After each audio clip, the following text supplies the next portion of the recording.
Assalamu alaikum wa rahmatullahi wa barakatuhu. How are you all doing? نحمده ونصلي على رسوله الكريم أما بعد فأعوذ بالله من الشيطان الرجيم بسم الله الرحمن الرحيم رب اشرح لي صدري ويسر لي أمري واحلل عقدة من لساني يفقه قولي ربنا زدنا علما. How many of you had an awesome Ramadan? Had a very great Ramadan? Alhamdulillah. How many of you came out of Ramadan feeling, I could have done more? Okay. How many of you were able to make up their missed Ramadan fasts as well as additional Shawwal fasts? Okay. Those of you who weren't able to do that, did you feel you missed a great opportunity? Yeah? Yes. But you know what? Allah subhanahu wa ta'ala gives us chances again and again and again. This is why He is Al-Halim, the one who is most tolerant. He doesn't punish us immediately. He doesn't show us the consequences of our sins, of our shortcomings, our negligence immediately, but He gives us chances again and again. And it's out of His mercy that first He gave us Ramadan, then He gave us Shawwal, and now inshallah within a week will come the month of Dhul Hijjah. And Dhul Hijjah is also a very, very special time of the year. Inshallah, within a week, you know what date it is today? It is the 23rd of Dhul Qa'dah. Many people have already left for Hajj, others are leaving very soon. Right? So within a week, inshallah, the month of Dhul Hijjah will begin. And the month of Dhul Hijjah has some days which are very, very important. They are very special days of the year. And which ones are they? The first 10 days of Dhul Hijjah. These 10 days are such that if a person performs a good deed in them, Allah loves those good deeds. In these 10 days is a day when if a person fasts, his previous sins will be forgiven. Previous sins meaning of the year before, and the sins of the coming year. So sins of 2 years are forgiven if he fasts on that day. In these days is a day when people go for Hajj and they stand at Arafah, and when they ask Allah for forgiveness, Allah forgives them. At the end of that day, those people are as clean and pure of sins as the day their mother gave birth to them. So these are the days of Dhul Hijjah. And many of us, obviously, most of us here are not going for Hajj this year. But that doesn't mean we miss out on this great opportunity to earn multiple rewards. And you know that knowledge is key, right? It's key to success. If you don't know, then you can't benefit. So I'm sure many of you already know about the importance of the days of Dhul Hijjah, but this session is just a short reminder for myself and also for every one of us over here, so that as these days come, we prepare for them, and when they do come, we take the full advantage of them, so that when we finish these days, we don't have a heavy heart. We actually feel that we have accomplished something. We are happy. And on Eid day, we can truly feel that yes, it's Eid. Inshallah. Now these 10 days, they're very important, and their excellence and their virtue is clearly mentioned in the Quran and Sunnah. A hadith tells us that the best days in the worldly life are 10. The best days in the worldly life are 10. And they are the first 10 days of Dhul Hijjah.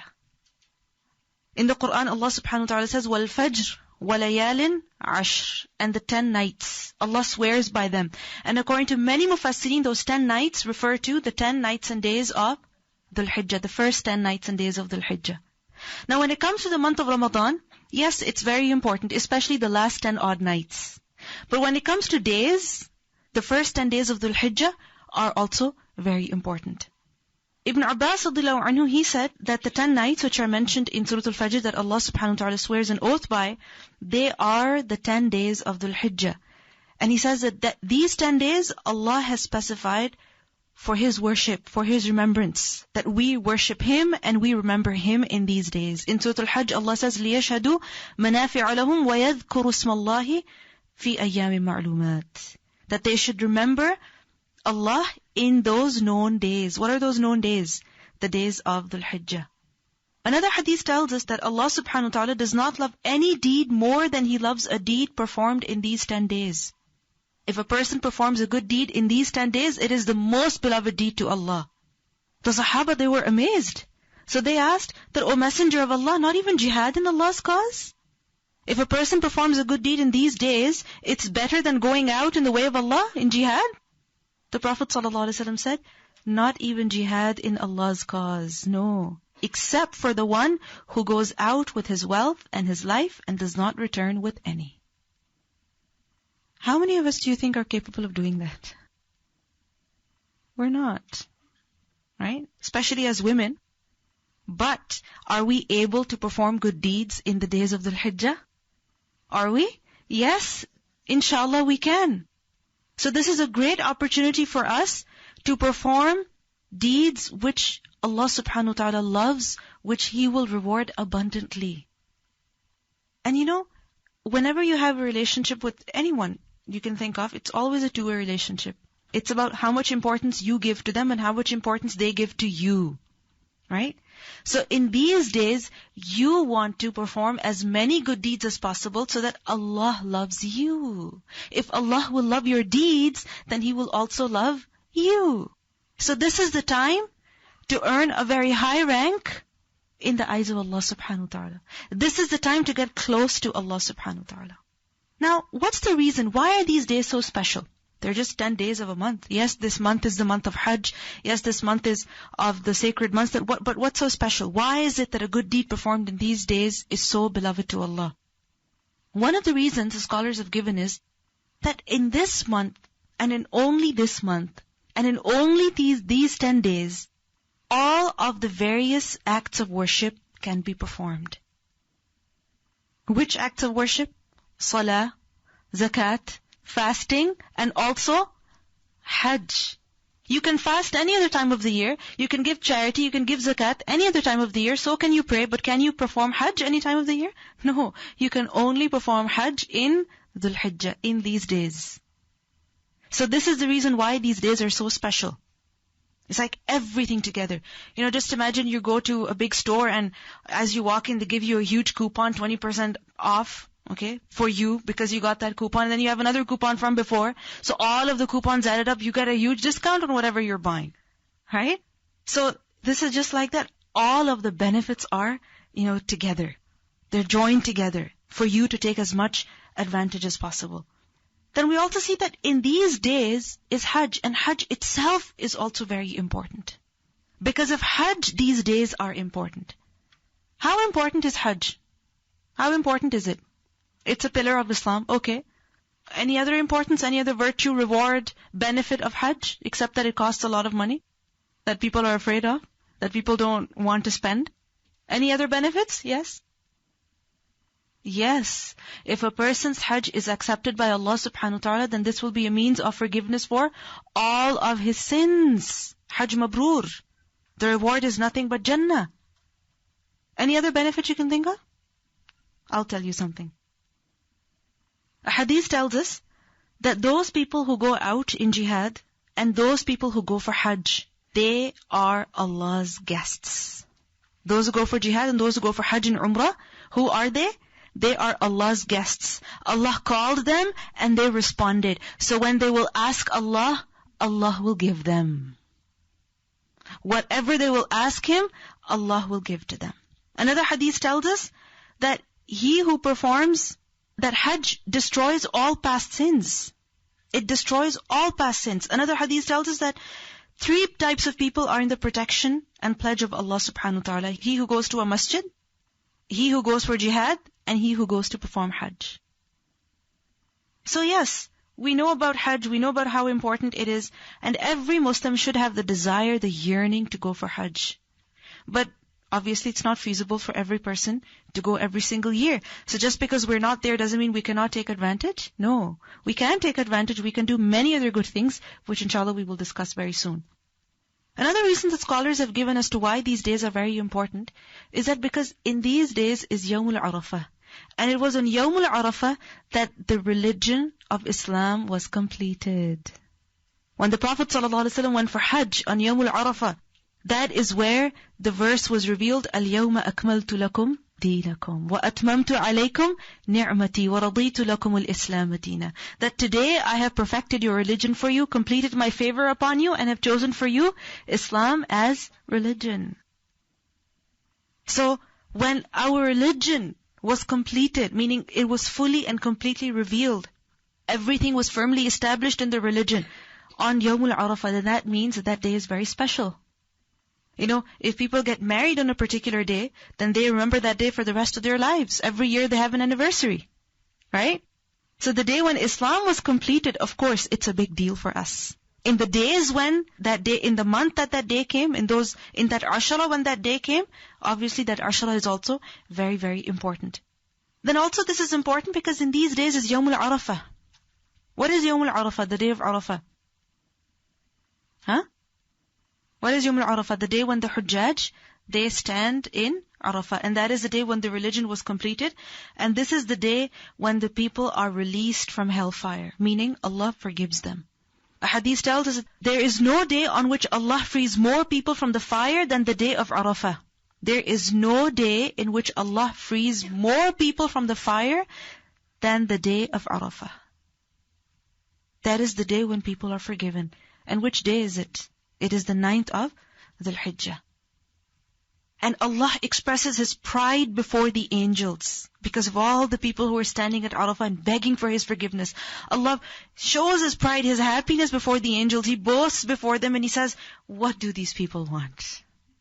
He's so happy with all those people standing there begging for His forgiveness. He says, what do these people want? What do they want? They want His forgiveness, right? So Allah is willing to forgive them, provided that they want that forgiveness. They yearn for that forgiveness. So Allah releases them from hellfire. It is as though they are freed. And those who are not there, what should they do? They should fast. And with regards to that fast, the Prophet ﷺ said that fasting on the day of Arafah expiates the sins of the preceding year and the coming year. So sins of 2 years are forgiven. And that's a great benefit because you know that sins have consequences in our lives, right? Sooner or later. So seeking forgiveness through making dua, but also through actions. And one of those actions is fasting on the day of Arafah. Then also these days are special because in these days is the 10th of Dhul Hijjah, which is Yawmun Nahr. The day of, do you know what that day is? Sacrifice. The day of offering sacrifice. Which we call the day of Eid. Right? Is sacrifice important? What is it, by the way? What is Yawmun Nahr? What do people do on that day? The Hujjaj and also those who are not doing Hajj, what do they do? They slaughter an animal. Why? To earn the pleasure of Allah subhanahu wa ta'ala. We translate it as sacrifice. What does sacrifice mean? Okay, you give from what you love. Why? To seek something that's more important to you. That's far more superior. That's far greater.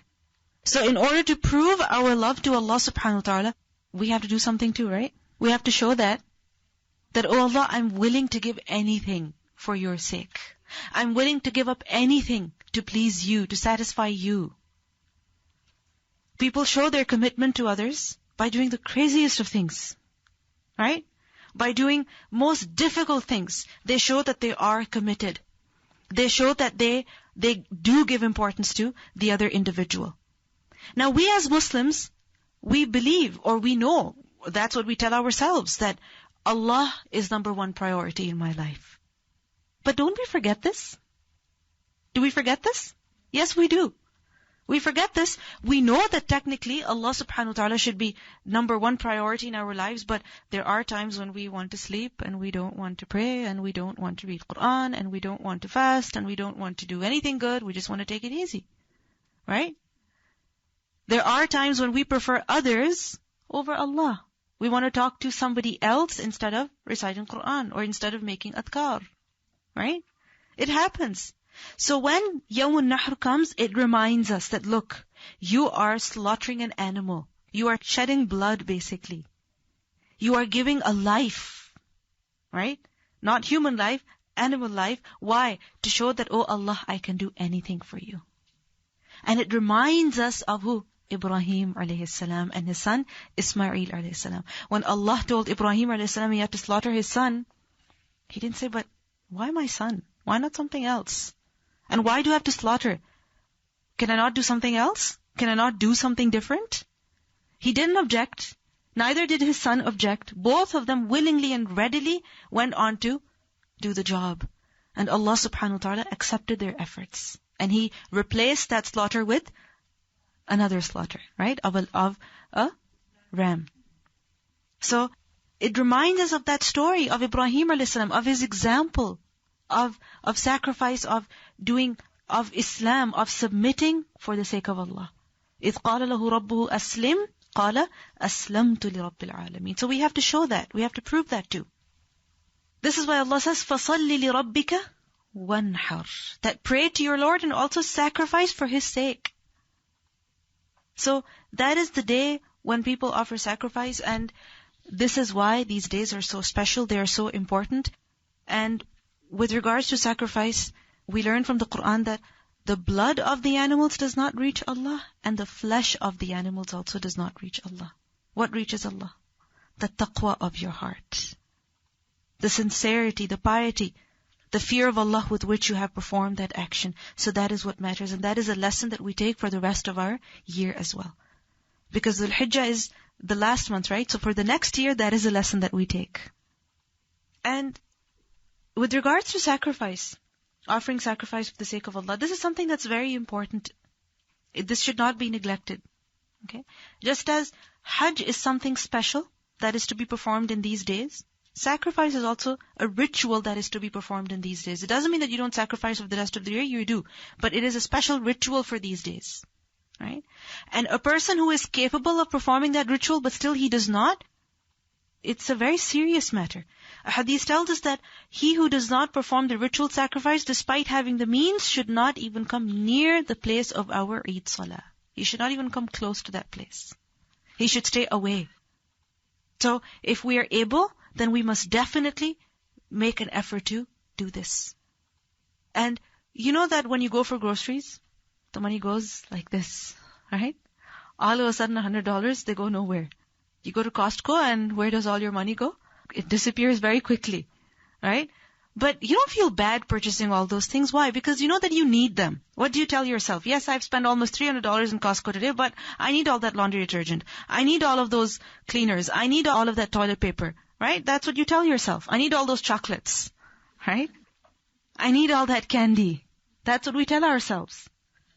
So likewise, when it comes to offering sacrifice, yes, it could be a little expensive, but what should you tell yourself? I need to do this to earn the closeness of Allah subhanahu wa ta'ala. I need to do this to show my love to my Lord, to show my commitment. I need to do this. I have to. And where there's love, then money doesn't matter. Isn't it so? Wherever there's love, you don't mind spending money. I remember I came across this young boy once, and his mother was telling me that he's working on the weekends. And he was still in high school. He was working on the weekends and the evenings and the summer. And she told me that he doesn't even make that much money, but still he just wants to work. I said, why? Because when he goes out with his friends, he wants to spend on them. He likes to pay for dinner. I was like, very good. Everybody should befriend him. So he was basically working. Why? So that he could spend easily on his friends, right? Or with his friends. So wherever there's friendship and there's love, you don't count the money. You don't count the pennies. You don't count the cents. No. You spend easily. So likewise, when it comes to Yawmun Nahr, when it comes to sacrifice, to slaughtering the animal, then we must also do the same. Now, because these days are so special, any deed that is performed in these days, Allah loves that, rewards it abundantly. In these days is Hajj. In these days, there are people who are worshipping Allah subhanahu wa ta'ala. They've left their homes, everything. They've gone all the way to Makkah to worship Allah. Then what should we do in these days? Remember Allah. Remember Allah. Glorify Him. We learn from a hadith that there is no day more glorious in the sight of Allah and during which deeds are more beloved to Him than these 10 days. So during these days, because they are so glorious, what should you do? The Prophet ﷺ said, frequently say, La ilaha illallah, frequently say Allahu Akbar, and frequently say Alhamdulillah. Do you know these 3 azkar? Do you know them? La ilaha illallah, Allahu Akbar, and Alhamdulillah. I'm not talking about La ilaha illallah wahdahu la sharika lah lahul mulku wa lahul hamd. I mean, yes, those azkar are also there. But generally what happens, we say, I don't know it by heart. right? And we find it too difficult to open up a book or to read it off a paper. But these adhkar, all of us know. La ilaha illallah, Allahu Akbar, Alhamdulillah. So can we make sure that we say these during these 10 days? Yes. How should we say them? How should we say them? When will you say them? All the time? But how will you remember to say them? Say them out loud. Okay. Say them, for example, after salah. Say them when you are doing the dishes, when you're ironing your hijab to come to school. Okay. When you're sitting in the car, when you're waiting for your ride to come. Don't just sit there and stare into space. No. Use your tongue. Remember Allah. Glorify Allah. Because remember, any good deed you do, Allah loves that. More than jihad fi sabilillah. More than jihad fi sabilillah. So make sure that you do these azkar. And also say them out loud. Because when you will say them out loud, then other people will also remember. And you know, some companions, that's what they would do. They would go out to the marketplace and they would say out the takbirat loudly. So that other people, when they would hear them, they would also remember to say. So write them on a piece of paper, stick them onto your refrigerator, on your door, wherever. You know, put it as a background on your phone, on your computer, so that every time you open your screen, you unlock your phone. La ilaha illallah, Alhamdulillah, Allahu Akbar. Because you want to take the maximum advantage of this time. And also, takbirat. Glorifying Allah. Mentioning His greatness. You know about the takbirat? That you hear all the time. Right? Allahu Akbar, Allahu Akbar. La ilaha illallah, Allahu Akbar, Allahu Akbar. Walillahi alhamd. Allahu Akbar kabira, walhamdulillahi kathira, wa subhanallahi bukratan, wa asila. Also teach them to children. Teach them to children. And they will pick up very quickly and they will also remind you. What you can do is there are many videos on YouTube as well that have the takbirat. Play them. Your children will learn. The children who are in the house, they will learn. Okay? Your siblings, your spouse, your parents, your children, whoever relatives you have in your house, even they will pick up inshallah. And this is the best way of teaching others. You know, sometimes you want to teach others by saying, by the way, we had a talk today in class on Dhul Hijjah, so when the days begin, make sure that you say Allahu Akbar. If you tell somebody like, you know, sir, listen to me, I'm teaching you something, they're going to become all defensive. Teach with your actions. When you will say takbirat, others will follow you inshallah, or at least they will be curious. And whenever you say the takbirat, remember this hadith. The Prophet ﷺ said, no one ever said the talbiyah except that he was given good news. No one ever said Allahu Akbar except that he was given good news. What is talbiyah? That the hujjaj say, labbaik Allahumma labbaik. What is takbirat? Allahu Akbar, Allahu Akbar. That you will say here when you're not at Hajj, in the days of Dhul Hijjah. So the Prophet ﷺ was asked, good news of Jannah? He said yes. Good news of Jannah. So every time you say Allahu Akbar, it's as though you are being given good news of Jannah. That is a big deal. So busy your tongue in mentioning the greatness of Allah subhanahu wa ta'ala in these days. You know, all of us want to be acknowledged for whatever we are doing, whatever we are working on, right? We want to be appreciated for whatever little things that we are doing. Allah subhanahu wa ta'ala, He is greater than anyone. What He has done is the best. He is Al-Muhsin.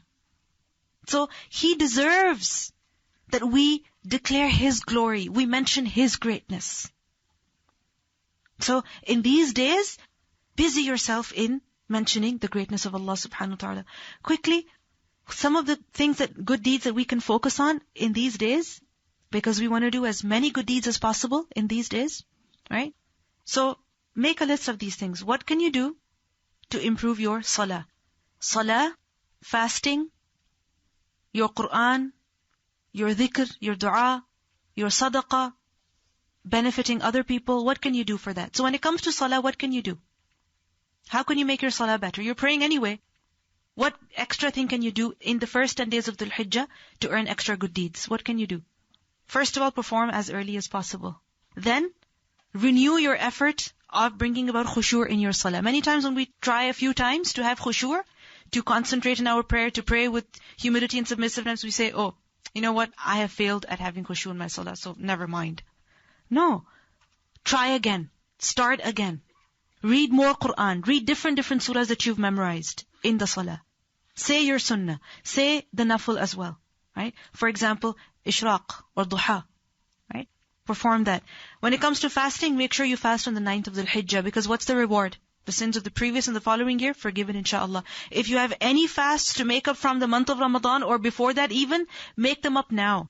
What intention should you have? That you're making up your previous fasts, but the point is that you're fasting. It would be very good if you were fasting extra voluntary fasts, but if you cannot do that, the point is that you're fasting, right? So that's good enough inshaAllah. Then, Quran. What are you going to do about Quran? Recite Quran every single day. Frequently recite Quran. And remember that every letter, 10 good deeds. Now imagine, your recitation is even more beloved to Allah in this time. So take more advantage. If you've memorized some Quran previously, revise it now. If you're able to memorize more, memorize 1 or 2 more surahs. Listen to the Quran a lot. Listen to it in the car. Alhamdulillah, you've studied half a juz. Now make a point that you listen to that entire half juz. Okay? Make a point to do that. And if possible, listen to the entire juz as well. Dhikr and dua. Remember Allah subhanahu wa ta'ala. Do more tahleel, la ilaha illallah, takbir, Allahu akbar, tahmeed, alhamdulillah. Make sure you say the morning and evening adhkar. And excessively do istighfar. Because this is the time when Allah forgives people. So seek forgiveness from Him. Send peace and blessings upon the Prophet ﷺ as much as possible. Make dua at the time of acceptance. When it comes to charity and almsgiving, give something in the way of Allah. Spend. You know about the food bank over here? What's the goal? 1 ton. So what are you doing about that? Make sure you put your share in that, inshallah. And remember, like we learned earlier, sacrifice. Right? If you say, oh, I can't afford to give sacrifice. Oh, my parents are. They're doing it. I'm not doing it. But it's from the whole family. But what are you doing? There's got to be something that you love. Maybe it's that chocolate bar that's sitting in your, in your drawer, and you think, oh, every day I'm going to have it tomorrow. I'm going to have it when such and such happens. You've been saving that. You really, really love it. Give it to somebody else. And give it for the sake of Allah, to earn reward from Allah. It doesn't have to be something very expensive. Something that you love. Give that in the way of Allah to show your love to Allah. And then spend on others as well, those who are around you. Spend in the way of Allah. And also social welfare, meaning also do something to benefit the community, because that's also a very important good deed. Volunteer, help out somewhere in whatever way that you can. There are some people whom are unwell, visit them. Somebody who's sick, who needs help, somebody who's elderly, help them in some way. But with the intention that I want to do something good in these days, because Allah will love that deed, inshaAllah. Now, whatever you have written, okay, make sure that you share that with others as well. And brainstorm more ideas. There are many good things that you can do. Set goals for yourself like you did for the month of Ramadan, and achieve them and also share them with other people, inshaAllah. I'd like to conclude over here. May Allah subhanahu wa ta'ala give us a tawfiq to really benefit from this month, especially these days, that we take advantage of every opportunity and we stay away from anything that could upset Allah. Because this is the time of coming close to Allah, not upsetting Him. Right? It would be very tragic if we did something to upset Allah in these days. So may Allah subhanahu wa ta'ala give us a tawfiq to really earn His closeness in these days, and also to act upon whatever we have learned, and also share it with others as well. سبحانك اللهم وبحمدك نشهد أن لا إله إلا أنت نستغفرك ونتوب إليك. السلام عليكم ورحمة الله وبركاته.